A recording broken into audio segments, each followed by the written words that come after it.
So I can see the pattern of how the CDC in the US has decided to operate. Understandably, they're conditioning the American public to first accept there is a threat and that there will be outbreaks. Then they told us to, quote, expect disruptions. This was a particularly artful wording, which I admire. Prediction number one, school closures.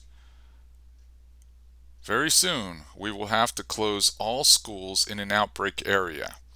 Japan has already closed all schools nationally for a month. Prediction number two, work closures in an outbreak region to prevent spread. Also, expect worker absences to care for the kids who now can't attend school. Prediction number three, the school or workplaces will be told to stay closed for 1 month, but toward the end of that month, the CDC will tell them to keep schools closed for the rest of the academic year. This reflects what just happened in Japan. Japan, as I said, closed all schools in the nation. I think that includes colleges. It affects some 11 million kids and college students. And that month runs right into the end of the planned school year anyway. So it's a very smart move. They will have closure through the entire summer after that as well. So in effect, they probably get 4 months of school closure as a result. Prediction number four. An alternate, less likely scenario is for the federal government and the CDC to command all schools and colleges closed in the entire country for that month and then extend it to the end of the academic year, as in the previous scenario. Now, our school year lasts until May or June here, so that would mean closing schools for 3 or 4 months. Prediction number five. The downside is that any mass closures will cause a run on the grocery stores and other supply places as a result of people getting the implication that a school closure equals quarantine. Now, I have a special prediction for Africa. I believe in the next week we'll hear of Kenya's first cases.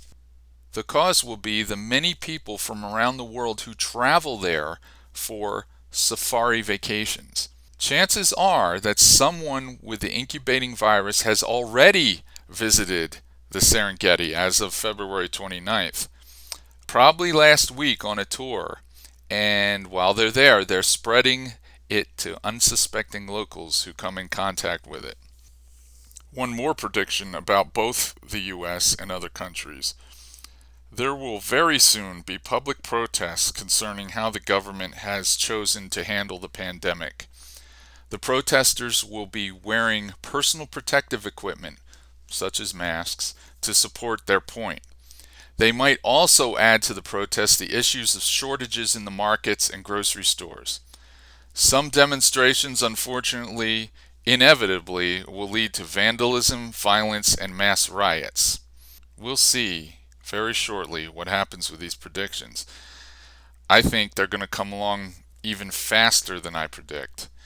But the world can always throw curveballs at our educated guesses. And please be careful.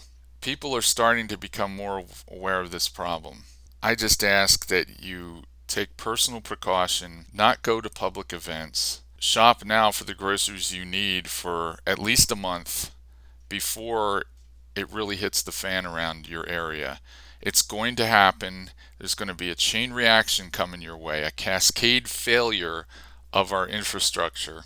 So you're going to hear more and more of your friends talking about it too. It's becoming accepted. Not as many people are participating in that normalcy bias trend for ignoring a problem.